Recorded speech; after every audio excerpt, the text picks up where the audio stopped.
Essa semana foi uma semana cheia de datas extremamente importantes. Começou com o Ano Novo Judaico. Depois evoluiu para o dia 3, que é o Dia da Abelha, a nossa logomarca. E a abelha é extremamente significativa. Ela está sempre trabalhando. Ela está fazendo um produto que todos amam, que é o mel. Ela tem alta tecnologia, ela faz o própolis, que impede que os insetos ataquem o mel. Que muita gente não entende como é que tem mel e os insetos não atacam. É alta tecnologia feita pelas abelhas. Aí nós evoluímos do trabalho dessas abelhas, que é incessante, é diuturno. Em todo lugar que você vai encontrar abelha trabalhando silente. Mas quando elas são provocadas em grupo, elas são mortais assassinas. Este é o significado da nossa logomarca. É o trabalho, é o pequeno, é o trabalho de cada um que uma abelhinha vai fazendo.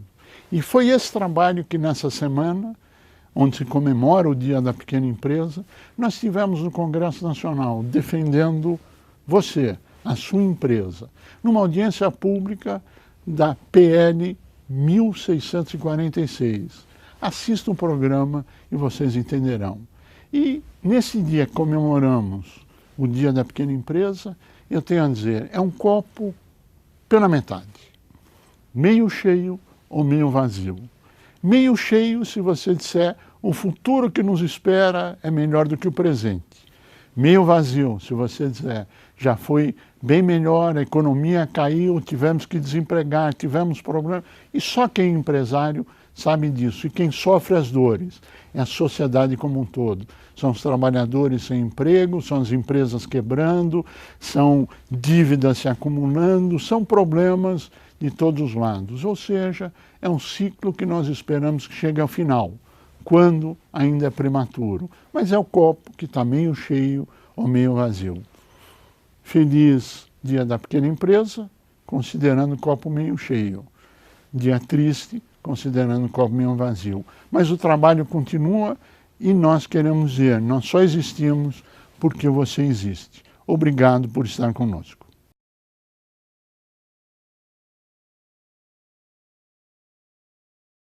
Qual é a bola de neve? Como é que está rodando? Está rodando assim. A empresa não consegue linha de crédito no sistema financeiro. Ela não tem recursos para pagar um imposto. Ela não paga um imposto, ela não consegue a CND. Ela não consegue a CND, ela não consegue linha de crédito. Ela não consegue linha de crédito, ela se torna inadimplente não só no fisco, mas com seus fornecedores e com seus trabalhadores. Qual a consequência disso? O cenário que nós estamos vendo. Ou seja, todo mundo deve ao fisco federal e nesses números, eu saliento, não está o fisco estadual, não está o fisco municipal. Ou seja, ouso dizer que a esmagadora maioria deve imposto federal, estadual ou municipal, com raras e honrosas exceções. Mas o mais grave desse artigo 5º é que a Constituição Federal fala do tratamento diferenciado para micro e pequena empresa. Mas se nós olharmos, o artigo 5º explicitamente, e um dos motivos de estarmos aqui, exclui a possibilidade de micro e pequena empresa estar tendo os benefícios da legislação. Se nós pegarmos o próximo slide, nós vamos ver a notícia veiculada no dia 16 deste mês, ou seja, semana passada.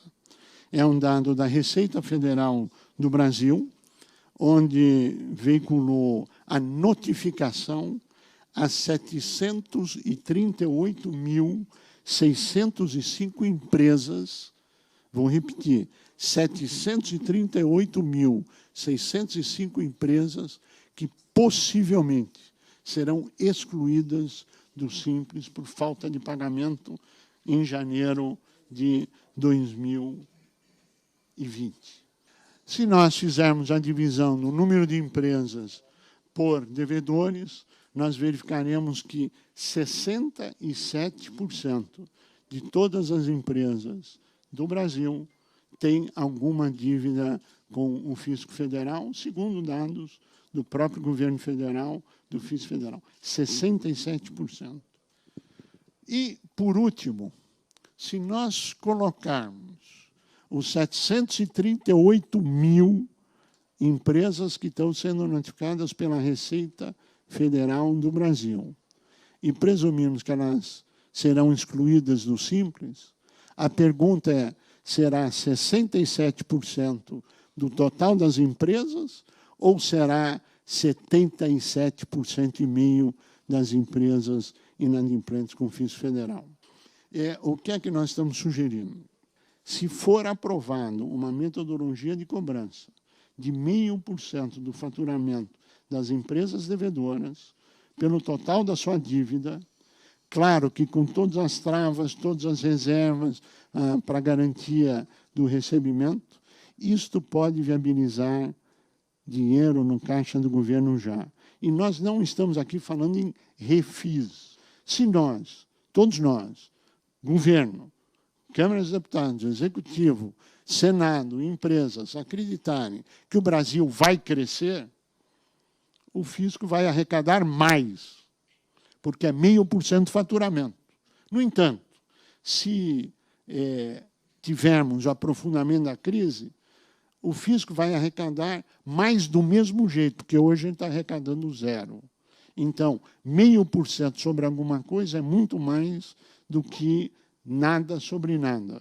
Ou seja, 0,1% do faturamento do estoque da dívida, que é o que o projeto de lei diz que deve recuperar das dívidas impagáveis.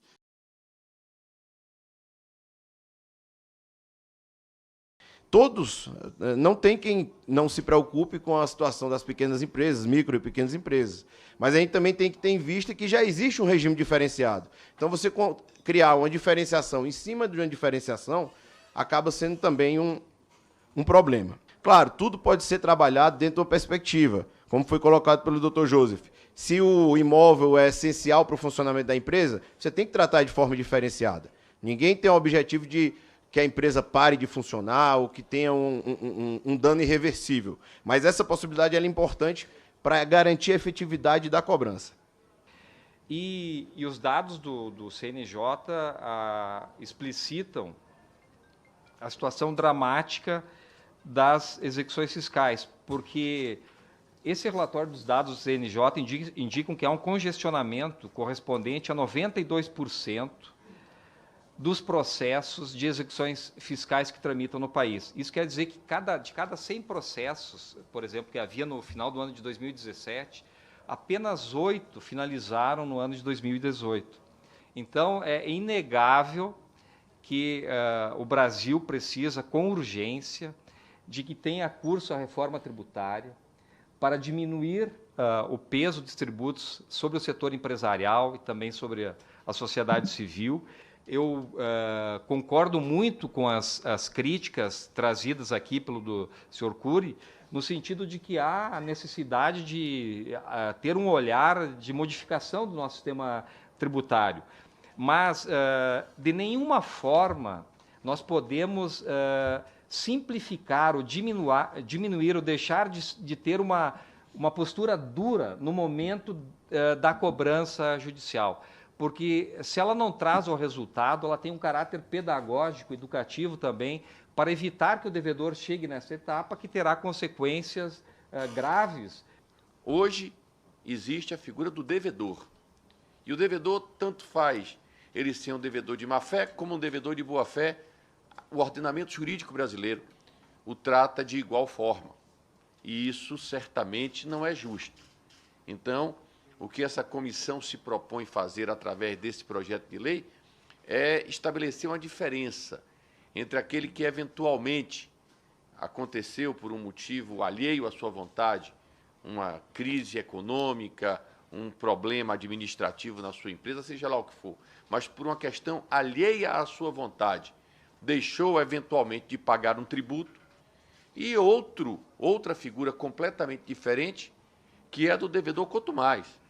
Aquele que exerce a atividade, não exerce a atividade econômica, mas se transveste de empresário com o propósito deliberado de fraudar.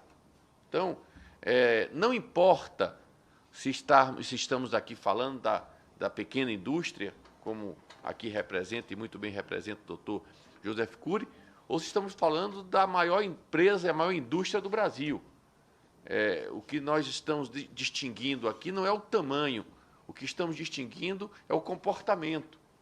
E esse comportamento é que vai balizar a nossa ação e, obviamente, que esta comissão está absolutamente aberta para ouvir propostas naquilo que possa parecer um exagero num tratamento mais duro ou um tratamento mais equânime para aquele que tenha cometido esse delito.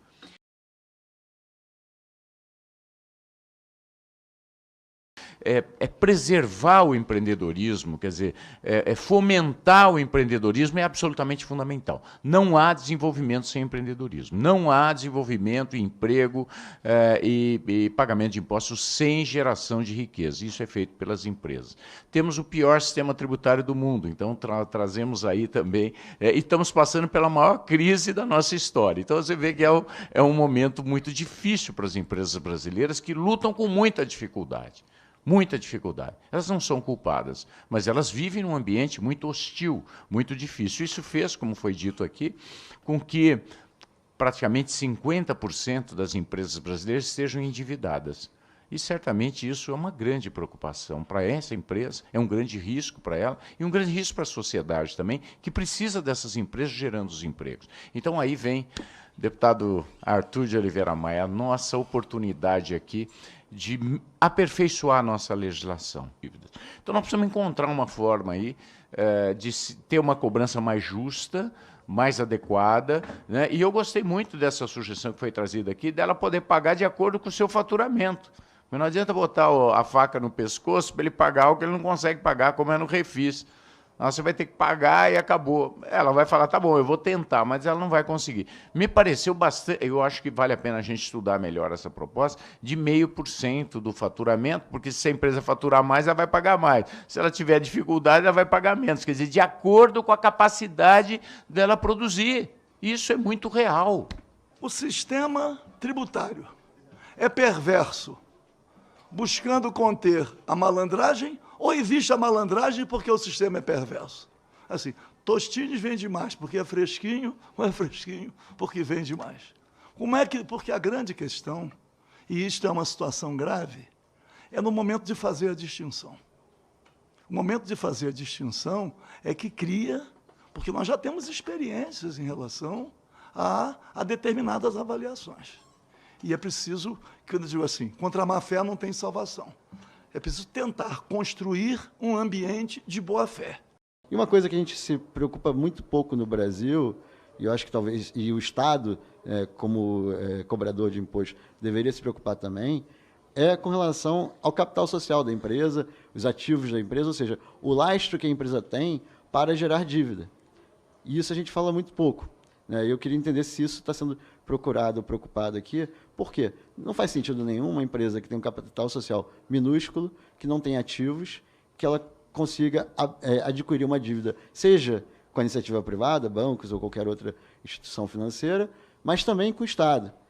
O que a gente pode fazer para que uma empresa que não tenha esse lastro, ela deixe de adquirir novas dívidas junto ao Estado, para evitar que essa dívida não seja nunca pagável. Na questão do 0,5%, eu acho interessantíssimo, desde que haja uma amarração para o futuro, e ressalvando uma questão só, viu, Joseph, que eu acho que precisa fazer o seguinte, se esse 0,5% paga a dívida. Esse é o grande questionamento que eu acho. Se tem um prazo, ou se você coloca 10 anos de parcelamento, ora, se esse paga a dívida. Porque você está 0,5%, quando você bota que muitas vezes não paga nem mútuo, nem juros, pode ser que a gente fique sem condições. Então, mas isso é questão de legislação. Quanto à questão, viu, Paulo, de quem cobra, se é o privado ou se é o público, o Paulo Roberto foi muito feliz quando falou da coragem que você tem que ter de distinguir o débito. Isso, para mim, é vital num projeto dar certo. Mas o segundo ponto, independente de quem cobre, se é o privado ou o público, é o mecanismo e o poder que ele vai ter de dar um desconto. Porque não adianta a gente, com a lei engessada só, o desconto não pode ser dado nem pelo privado, nem pelo público, não adianta. E se você mudar de um para o outro, o mecanismo dele de lei ou de prevaricação ou não é dele. Então, eu acho que antes de a gente escolher se é privado ou público, a gente tem que escolher se a lei permite, no caso de parcelas ao longo, abatimentos maiores. Se eu não me engano, em banco público, quando você prova, deputado Tadeu Alencar, que não tem como pagar e eles rastreiam seu CPF, você paga acho que é 10%, quando você não tem bem. Se eu não me engano, se a lei não mudou, eu acho que é mais ou menos isso. Mas eu acho que a gente precisa, antes de pensar se é público ou privado, é se vai ter mobilidade, né? E o Paulo Roberto aí mostrou o caso do Rio Grande do Sul, que é um caso muito interessante, que caiu aí de 1.000 para 250, enfim, é um número razoável. Então, é só dar parabéns, deixar essa aí e deixar essa bola aí com o nosso relator, para ele tentar aí equalizar e resolver isso. Vemos mais uma audiência pública aqui muito importante nesse tema da reflexão do projeto de lei 1646, que trata do devedor quanto mais. Na hora que a gente conseguir fazer uma distinção entre o devedor quanto mais e o devedor que eu chamo de circunstancial, certamente essa comissão vai apresentar, em cima do projeto de lei que está sendo discutido, com as contribuições, inclusive como as que foram feitas na audiência pública de hoje, com a participação dos procuradores de Estado, dos procuradores federais, com a participação do senhor José Coure, que deu uma participação importante para nos ajudar a refletir, a compreender, a aprimorar o projeto e oferecer ao Brasil essa contribuição importante no momento desafiador da vida brasileira. Entrevista da semana.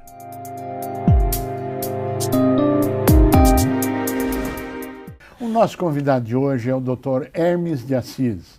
Ele é advogado e sócio da Urbano Vitalino Advogados. É um prazer tê-lo conosco. Prazer é meu, Curi. Bem, hoje nós vamos discutir dois temas atuais e controversos.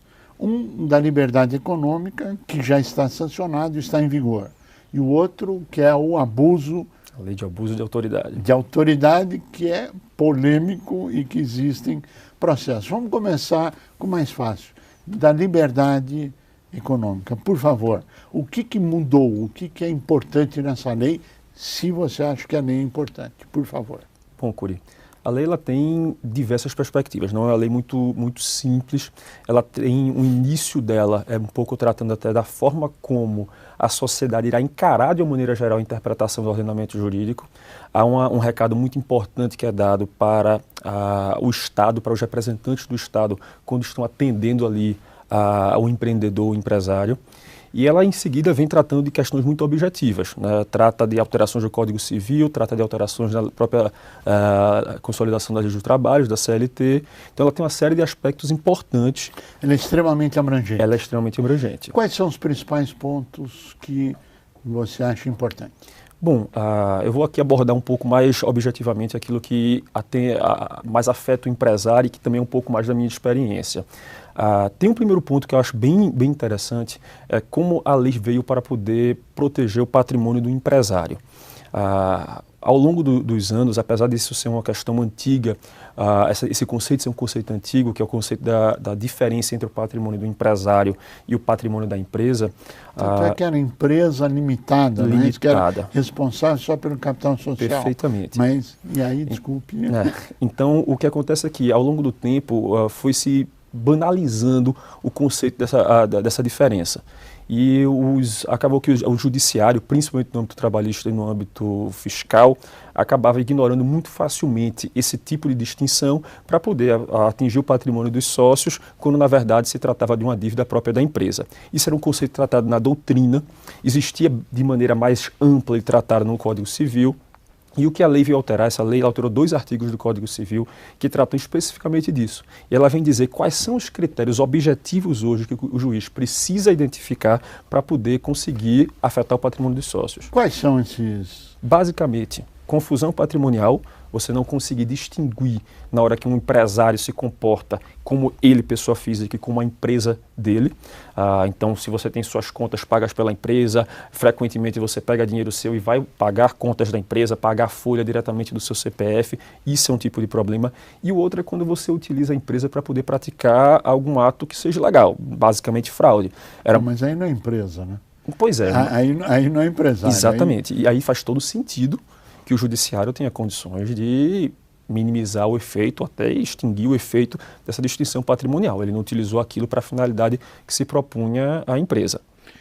Essa lei ela é extremamente abrangente na área trabalhista, ela protege, aí incentiva, não tanto a proteção, mas um incentivo a que as pessoas tenham coragem de investir o seu dinheiro, e a responsabilidade é da empresa, e limitado aos bens da empresa e não outros bens de outras empresas ou de outras atividades empresariais. Exatamente. E a finalidade é ter mais empresas para ter mais empregos. É esta a visão ou estou equivocado? Não, é perfeitamente isso. Agora, qual a sua análise sobre essa abrangência, sobre esse tema, sobre o impacto empresarial propriamente dito, que é a tua especialidade? Eu acho que dois pontos bem importantes para o empresário, que são práticos, não dependem de regulamentação e que vão funcionar já a partir de hoje para ele, para a atividade dele. O primeiro é isso, ele pode empreender com mais tranquilidade de que o patrimônio pessoal dele é diferente daquele que ele decidiu separar para poder empreender e tocar a atividade. Quem montar sua empresa agora, aqueles que já têm sua empresa montada, todos eles estão protegidos por essa garantia que a lei veio enfatizar. Agora, quem mais beneficia isso? É o startup, é o pequeno empresário, é o médio, é o grande, a multinacional? Qual a sua visão? Acho que com isso se beneficia mais o pequeno empreendedor, que era frequentemente abordado pelo judiciário, muitas vezes de maneira um pouco menos garantista, em função da eventual existência de uma dívida, né? O que a gente gosta de enfatizar é que não há um prejuízo. A ideia não é prejudicar o credor ou um trabalhador que tenha lá o seu direito de crédito. A questão que é o que acontecia antes era que, diante de um excesso de poder do judiciário, ou pelo menos numa interpretação um pouco menos conservadora do judiciário, frequentemente se atingia o patrimônio pessoal dos sócios e fazia com que várias pessoas pensassem duas vezes antes de abrir seu negócio. Agora acho que vai ter um pouco mais de conservadorismo do judiciário em conseguir ultrapassar essa barreira. Vamos agora falar da outra legislação. Existe mais algum ponto importante que você gostaria de abordar sobre a liberdade econômica? Não, a lei é bastante ampla, mas assim, acho que para o que a gente gostaria de enfatizar aqui, para o pequeno empresário, para o empreendedor, eu acho que esses pontos conseguem concentrar um pouco ali do que é mais prático na vida dele. Vamos para a lei de abuso, que é bem mais polêmica. Qual a sua avaliação da lei? O que você acha importante dessa lei que ainda não entrou em vigor? Não, essa tem um prazo de 120 dias aí de vacatio legis. 120 dias para poder entrar em vigor. Vamos só explicar o que é o vacatio, né? Da hora que ele é sancionado até a hora que ele entra em vigor. Perfeitamente, é isso? Exatamente. Por favor, agora, uns pontos importantes. Eu queria aqui focar num que é mais afeto também à atividade empresarial. Onde nós gostaríamos de ficar. Essa lei, ela trouxe um dispositivo que obrigou o juiz, atribuiu responsabilidade ao juiz, que na tentativa de penhorar algum crédito, conseguir estabelecer penhora sobre direitos creditórios ou sobre recursos financeiros de um devedor, ele tem a responsabilidade, o judiciário tem a responsabilidade de não fazer isso de maneira exacerbada. Ele não pode exagerar na medida, na hora que ele for determinar aquele bloqueio de bens, aquele bloqueio de contas. E se ele o fizer, se houver um bloqueio exagerado, desde a parte indicando para o juiz, provando para o juiz, materializando que ali há um excesso de penhora, há um excesso de constrição de bens, o juiz ele é obrigado a fazer isso imediatamente, rever a sua posição, regularizar a situação imediatamente, sob pena de responder com pena de reclusão de 1 a 4 anos. Essa legislação me parece que ainda vai sofrer, ou já está sofrendo, vários processos judiciais. Isso. A própria AMB já entrou com uma ação, me parece que em defesa dos magistrados, dizendo que isto impede a magistratura, e várias outras organizações também já recorreram ao judiciário sobre o tema. Qual a sua avaliação disso? A lei incomoda. Na medida que você vai colocar a responsabilidade, principalmente sobre o judiciário, que é um órgão que, até dada a estatura e a respeitabilidade que se costuma ter ou que deve ter, não estava acostumado a ter. Existia até uma lei de abuso de autoridade anterior, mas era mais branda. Essa lei ela veio ser mais enfática nisso. Então, o judiciário, obviamente, não adorou a publicação dessa lei. Sob essa perspectiva específica desse artigo, o que acontece é que ele diz que há termos genéricos, termos que não estão densificados no texto da lei. E o que eles colocam é justamente esse que fala do exagero. Ele diz, olha, não tenho como definir, né? Se do outro lado que tem a possibilidade de se constranger minha liberdade, é necessário que eu tenha segurança para poder saber o que é muito ou o que é pouco. Não dá para você pegar e falar de uma coisa exacerbada. Eu não sei se exacerbada é o dobro, se é 50% a mais, se é 5 vezes a mais. E aí, em algum momento, eu posso ter sofrer um processo e ter que responder por algo que está indefinido, está impreciso. Então, esse é o principal ponto que essas associações de magistrado estão indo para o Supremo para poder colocar a inconstitucionalidade desse artigo. Enfim, eu não vou discutir aqui os detalhes disso daqui, até porque também não é tanta a minha especialidade, mas ainda que isso faça algum sentido, possa fazer algum sentido, o que é prático é, a lei veio aqui para poder dizer, tem que haver responsabilidade do judiciário na hora que ele está constrangendo direitos de um devedor, eventualmente uma empresa que está ali por conta de uma dívida de R$10 mil, ela recebeu bloqueio em 5 contas, pegou R$10 mil em cada, está com R$50 mil bloqueado ali, e ela tem que pagar a folha, tem que pagar os impostos e está com aquilo preso. É importante que o judiciário tenha responsabilidade, sim, na hora que ele faz isso. Ele precisa ter o tempo de responder, precisa que a parte vá lá, apresente a ele, mas diante disso, é direito do cidadão, é direito da sociedade que haja o desbloqueio desses bens e ele possa prosseguir com sua atividade empresarial. Doutor Hermes de Assis, nós chegamos ao final do nosso tempo, agradecemos todo o esclarecimento e queremos deixar muito claro que no regime democrático que é onde nós vivemos, são necessários os 3 poderes fortes, rígidos e atendendo aos anseios da sociedade, que é o executivo, o legislativo e o judiciário. A legislação veio para regular que se acha o equilíbrio entre o que o legislativo fez, o que o judiciário fez, o que o executivo quer, para o bem da sociedade brasileira. E que bom que estamos regulando, normatizando e avançando nas relações. Sociedade civil, Estado e os seus 3 poderes. A você que esteve conosco, o nosso mais profundo agradecimento, com a certeza que estaremos juntos na semana que vem. Até lá!